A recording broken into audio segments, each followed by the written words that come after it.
What is up, guys? It's Christian, cross before the crown, and I crushed my balls getting into the car. Maybe that was too much information, TMI, but yeah. Today is the day that the Lord has made, and it is a beautiful day. Sun's shining, 61 degrees. It's decent. It's a decent March morning. It's almost April, that's crazy. But today is leg day, the second of the week, and my legs are feeling pretty fresh today. So I'm looking forward to it. I think it's gonna be good. I think squat's gonna go well today. We got power snatches and full clean and jerks today. And a little bit of leg auxiliaries towards the end of the workout. We're gonna do some single leg. I think I'm going to do single leg, I want to say box squats, like it's bench with a bench, you know, like bench squats where you're just like sitting down onto a bench and getting up. I want to be able to get to the point where I can do pistol squats again without my knee hurting, because it sucks when I do pistol squats and my knees hurt. Well, mostly my right knee, obviously, that's my bad one. But I can do them, but if I'm not like training quad activation, then it's just not worth it, because my tendon takes like the brunt of the effort, most of the force and tension, and yeah, it gets inflamed and it hurts and it's bad. You don't want that. Why am I doing this, you say? Well, pistol squats are cool, and I want to be able to do them all the time. It's a very functional exercise and a very challenging exercise too, so it's kind of cool to do. Like the backflip. There's like no practicality to doing a backflip, but it's cool. You know? Sometimes you do exercises because it's cool, not because there's any practical use to them. Though there is more practical use for the the pistol squat, the single leg squat, than the backflip, I would say. But both are cool. So, like the human flag, right? Just like going up. Not much practical use to it, but it's cool.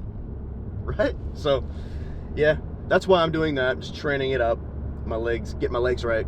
And it just makes sense to do this alongside my squats, because the whole goal of this training block is to increase quad activation, which helps the knee. So I might as well throw the single leg box squats in there as well. So that's on the agenda today. I do plan on doing some cardio at the end, tempo runs as usual, so you will see me being completely out of breath by the time we meet again after the workout. But yeah, man, it should be a decent one. It's Thursday, so I actually don't work out on Wednesdays anymore, which means that I don't have to work out on the day I don't eat meat, which is kind of nice, because I like having that extra protein to recover. It's weird not being able to eat meat on the days I work out, though I don't necessarily feel bad. I think my energy feels pretty normal. Honestly, I think I'm recovering well. I'm definitely not eating as much protein, but I'm doing what I can to make up for it. Like, I'm drinking 2 extra protein shakes a day. I'm just eating a bunch of protein-enriched food. Like Magic Spoon, the cereal, has been a godsend to me. I've been drinking more milk, like grass-fed, like 2%, with that Magic Spoon, and it's amazing. I've been eating sardines, which, to be honest with you, I don't mind. Sardines are okay. I can handle them. Honestly, there's this brand that I used to get that was doused in olive oil. So good, dude. Like, if you've never had sardines before, definitely have those, because it's gonna be the best kind you've ever had. They're actually good. I look forward to eating those. I don't get them anymore, because they're on the more expensive side. They're fancy, dude. Fancy. Unlike the kind I get now, which is just, they're in water, and it's the Aldi brand, and they're not terrible. They're just not good. Right? And I guess there's an argument to be made that sardines by themselves probably aren't that good. You might have to douse it in like some sauce or extra virgin olive oil to make them more palatable, so to speak. But I don't really mind. To me, it's protein and a ton of omega-3s too. You get a lot of omega-3s with that. So it's actually one of the better foods you can eat. And so I handle it. I take it. I bear with it. I bear it. And so, yeah. So I definitely didn't eat as much protein, but I think I ate enough to recover. So that's good. I feel pretty good today. So I'm looking forward to a good session. We'll see. But yeah, dude, Lent's almost over, I think. Yeah. Lent's almost over. We're over halfway. And so far so good. I can't wait to have coffee again though. Honestly. I'm missing it a lot. I can just tell, man. Like, I've been working out without caffeine and with caffeine for so long now. As much as you don't want to admit that caffeine is so much better, because you don't want to have to rely on it all the time, it just is, man. It's just better. It makes everything better. It makes you feel better. It gets you going. It revs you up. And there's a little bit of an ergogenic aid to it as well. Like, there's just a a performance increase. At least when it comes to like endurance. Strength, not so much, but endurance, you can definitely handle more activity. So, as much as it sucks to say, hey, it's kind of better, it is. Yeah.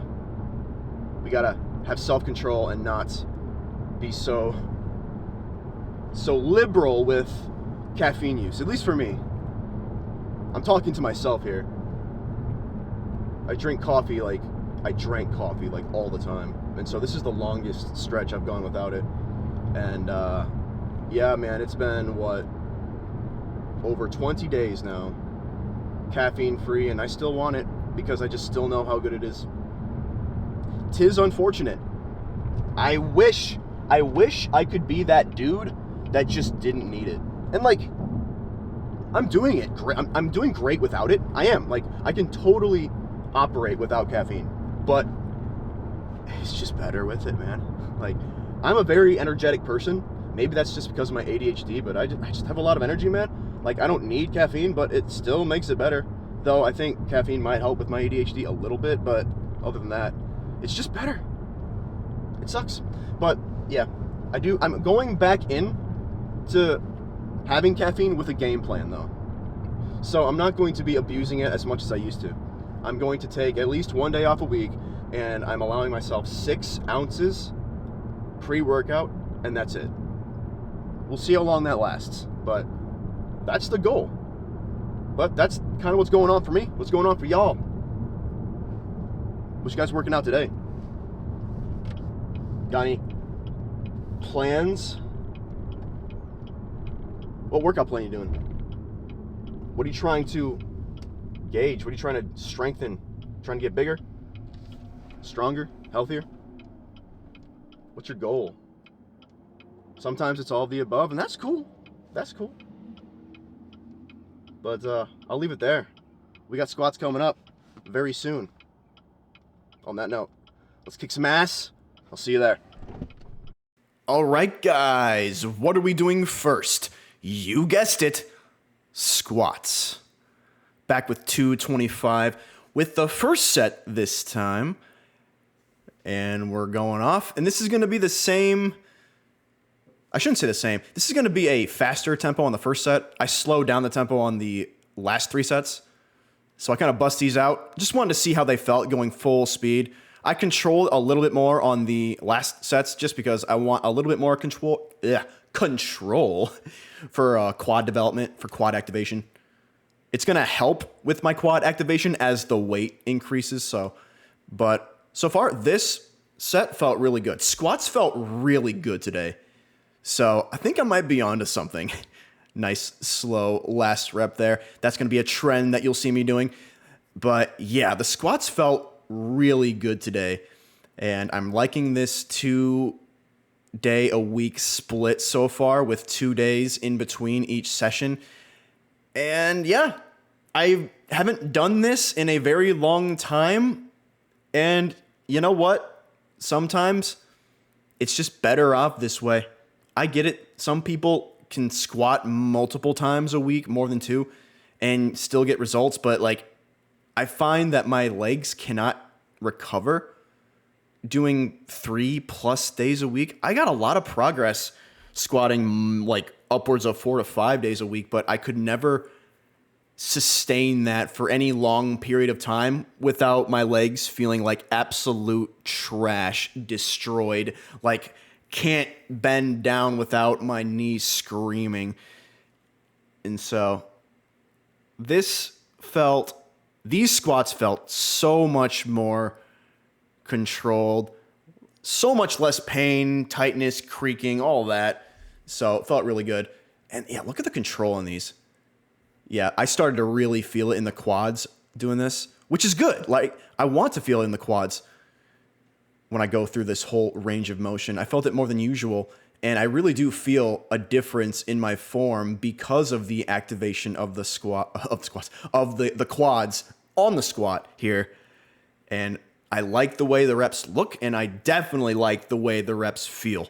I felt them on these last reps in the quads so much. And as you can see, I'm really slowing it down on this set here, really focusing on the quads on these reps. And they burned like hell on these last, like, I would say 6 to 5 reps of the 10. I did 4 sets of 10 again, as you probably have already noticed. That's a trend as well. We will get down into the lower rep ranges here, but not for a while. Not for a while. I'm really trying to build up hypertrophy here, get the legs bigger.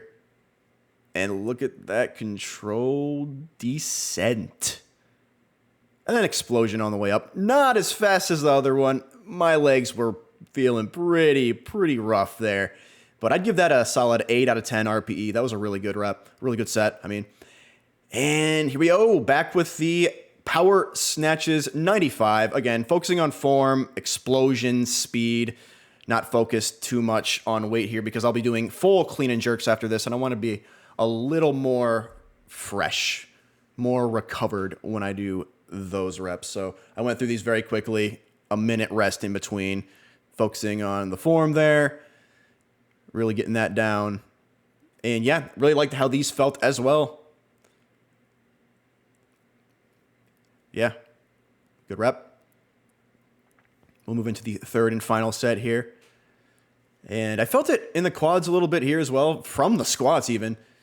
But I've noticed that the better my form is on the snatch and clean and jerk, obviously, I feel a lot more quad activation, which is good. We're back at 135. Clean and jerk. Really focusing on the pull and catch, trying to catch the bar underneath me at the proper time. No bar crash. I did struggle with bar crash for a long time. For those of you who don't know what bar crash is, it's essentially when you get underneath the bar too much under the bar, and it basically like crushes you in the bottom position. But you want to catch the bar as you're descending, and you don't want any kind of crash. You don't want the bar slamming on your shoulders. You just want like a nice clean transition, and that's what I was focusing on these reps. And I would say I succeeded. These reps looked pretty well. They felt really good. And yeah, I was definitely feeling it in the quads from these as well, from all the volume. But you'll see I'll be doing some quad accessories after this as well. But yeah, these reps felt really good. They look really good. I'm satisfied. These lifts are so fun, man. The squat is so fun. The snatch is so fun. And the clean and jerk. It's just a blast, man. I love these movements. I love these. I'm going to do these for the rest of my life, probably. Until I die. Or unless it kills me first. One of the two.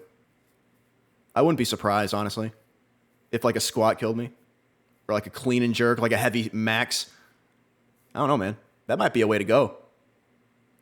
Better than dying in a nursing home or something. Kind of cool. But anyway. Yeah, this is the final set of third set. Third and final. Yep, I did 3 sets of 4 here, as well as the snatch. Again, going to be a common trend. Yeah, these were good. Then we move into the accessory. The single leg box squat, bench squat, however you want to look at it. I really focused on sitting down on the first set here. I do sets of 8 each leg and really focusing on slowing down the movement. I really want to feel it in the quads when I'm doing these. And it might not seem like much right now because it's not. This isn't a very low squat. It's just above parallel. I'm just kind of warming up to the movement. I'm going to slowly go down, increase the range of motion, increase the depth on these as time goes on. I'll probably put a weight plate, like a bumper plate underneath my foot to increase the range of motion there. But so far, these felt really good. After all the leg work I did today, I didn't want to do too much extra, just because, again, your legs can only handle so much. My legs can only handle so much. I know when I'm doing too much, when I start to feel it in the knees a little bit, and I haven't felt it in the knees doing these. I can guarantee you, though, if I were to go lower, I would have, definitely. So, again, it's slow and steady progress. I'm not trying to do too much too quick because that's a recipe for injury, especially with my rough tendinopathy knee. Yeah, tendon. Yeah, it's bad, man. Inflammation is bad. You don't want that. Patellar tendinitis, tendinopathy. But these felt really good. And the thing is, like, yeah, the better you can really focus and the more you can practice that quad activation, get better quad activation, you're going to get less tendinitis issues. And that's my main goal here. But these reps felt really good. And yeah, that was basically the exercise, or I should say the workout. And after this, I did my tempo runs on the treadmill. Those kicked my whole ass, which you will see. And yeah, that's a wrap. Another successful win, man. Win the day. But yeah, I lose my balance a little bit there, but we're back to it. I've also been meaning to add in some single leg, like unilateral movements as well, because for some reason that helps with my tendinitis, my knee, and quad activation as well. And it just helps with function and athleticism, being able to use one leg in many different movements. But yeah, that's a wrap. That sucked. But that's just the way it is, man. Tempo runs, kicking my ass as usual. But gotta stay consistent with it. Keep that cardio up. It's good for conditioning, good for recovery, good for heart health, everything, man. Longevity, the works. I like to go high intensity. Low intensity is good and all, but I've always been a sprinter in track. And so that's just what I'm used to. I mean, if you look at my build, it's obvious I am not a long distance runner. I am built to be a sprinter. And so I like sprinting. And it kicks your ass, man. It does. It's something else, dude. But yeah, staying consistent with it. Staying consistent with this kind of training, I think it's going to do me well. I'm not exactly trying to do everything. Like, I'm not trying to min-max my workout as much as I'm just trying to do something that's really fun and I really enjoy. And at the end of the day, that's what's most important, because that's what's going to keep you consistent. Now, you're always going to have to do shit that you're not going to like. That's going to suck. Like tempo runs. I never look forward to that. No. I exhaust myself every time because it's at the end of my workout, but like that's the whole point, is to exhaust yourself, to put yourself and your body into a very uncomfortable situation and overcome that. And it builds you up in more ways than one, man. Discipline, holy crap. So much. Fitness, energy, drive, motivation. Motivation comes and goes, but it definitely helps with drive. And yeah, like I like to tell people this. I've told all my clients this, and it's the truth. Consistency is the glue that holds everything together. It doesn't matter what you do. If you're not consistent, your foundation is going to break apart like a house of cards. You need the consistency, which is the glue to keep the foundation together and stable. That way you can build your house on that solid foundation, which is consistency. You can be the hardest worker in a day, but if you're only the hardest worker that day, it doesn't matter, because there are people that show up, maybe don't work as hard as you, but they show up every single day and put forth good effort. And at the end of the day, that's what's most important. consistency is the key to everything. And if you are not consistent, hang on, bro, I think my camera moving? Maybe, I don't know. Maybe it's moving, maybe it's not. Anyway, yes, it's the key to everything, man. It's the key to success in the gym. Like, hear it from everybody. Like, you hear it all the time that people go on a diet or do some exercise program. They're on it pretty well for the first 2 weeks, and then they kind of fall off, and then they hardly make any progress in those 2 weeks. And sometimes people go like 6 months. But in those 6 months, they work out once a week, 3 times a week the next week, then 2 times a week the next week, and then once, and then that never the next week after that. And after 6 months, they're like, what the hell? I'm not seeing any results, because they weren't consistent. The person who trains 4 days a week, every single week for 6 months, is going to see insane progress compared to the person who's undulating between like 0 to 1 to 2 to even 3 workouts per week, but then like going back to 0 and then to 1. That person's going to see no results compared to the person that's been consistent that entire time. Consistency is the key. So, if anything, I want that to encourage you to not be perfect in the gym, but just show up and do something, and just show up and do something every day or every so often, you know? Like, you don't have to train every day, that's not what I'm saying, but have a program and be consistent with it, whether it's 3 days a week, 4 days a week, 5 days a week, 6 days a week. Just stick with it, man. You don't have to be destroying yourself or being completely exhausted every single workout. Now, sometimes I think that's definitely beneficial, and you should. Like for me, I like to do tempo runs twice a week to really kick my ass and exhaust myself. I do it mostly for mental reasons. I also do it for physique reasons. It makes you look ripped. It just does. But I used to do it for obviously appearances, but once you grow up a little bit more, mature a little bit more, it's less about that and more about the mental graces, the mental gifts that you acquire by consistently doing it in a disciplined manner and never skipping a day, no matter what. Like, non-negotiable. Like, that does so much more for you. You know, that's why I love 75 Hard so much. And I know I'm touting First Form a lot. I am. I'm literally wearing their shirt. I have their duffel bag. You'd think I'm sponsored by First Form. I'm not. I just like their shit. And I love their brand. Their messaging. The culture. I love it. That's why I support it. But he has a program called 75 Hard, which for 75 days you do 5 tasks that are non-negotiable. You do them every single day. And one of those tasks is working out twice a day, 45 minutes each day. One of those workouts being outside as a requirement. And they don't have to be like crazy exercise.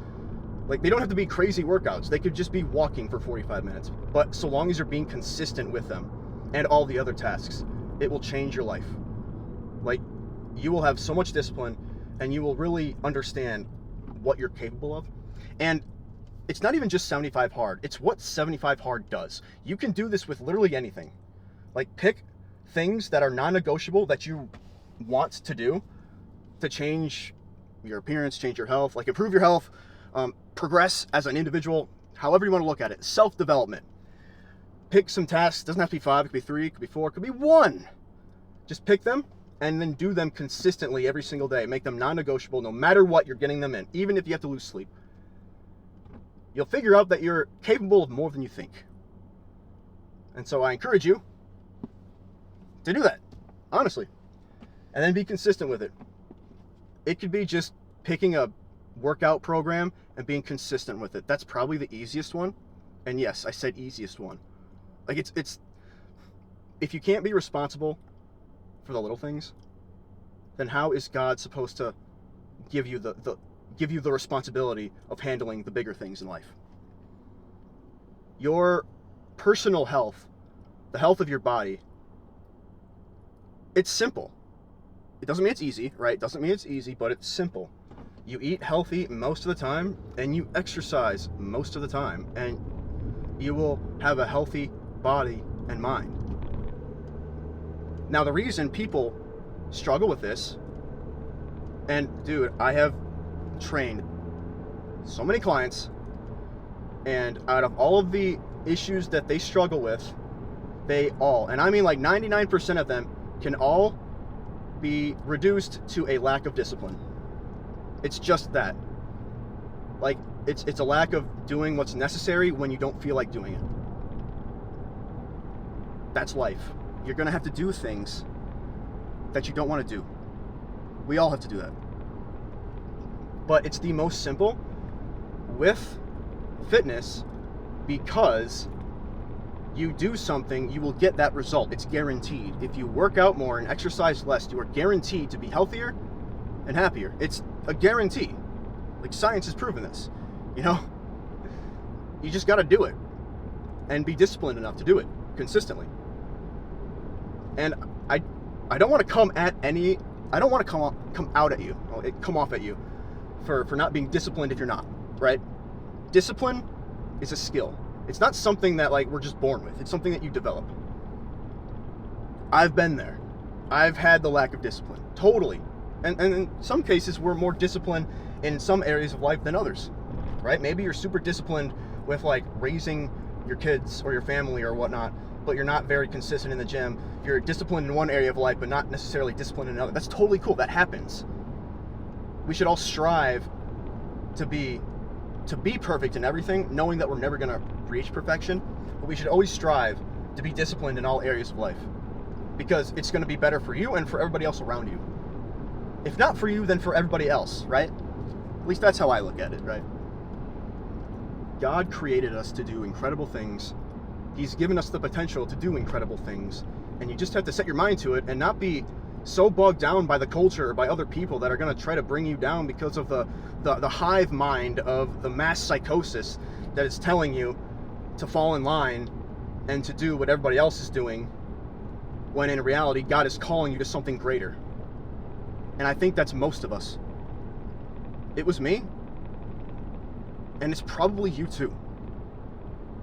Whatever it is that you think God is calling you to, it could be something you're really passionate about or love. Something in the back of your mind that you've wanted to do for a very long time, but you've been putting it off, either because life got in the way, people got in the way, or you got in your own way, which happens a lot too. At the end of the day, if you want a clearer mind to be able to discern what God wants in your life, the first thing you need to do is get control of yourself, like get a hold of yourself and develop self-control, develop personal discipline.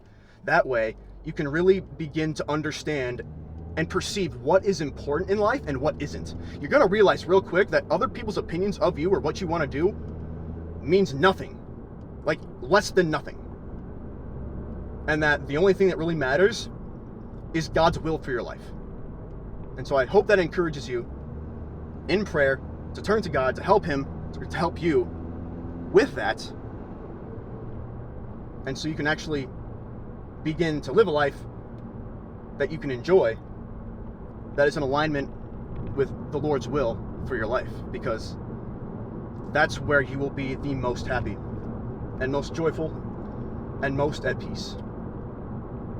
On that note, I will see you guys in the next one. Thank you all for watching. If you made it this far into the video, like and subscribe. Share this with somebody who needs it. And I will catch you tomorrow, Friday, of About a Day. See you guys later. Peace and God bless.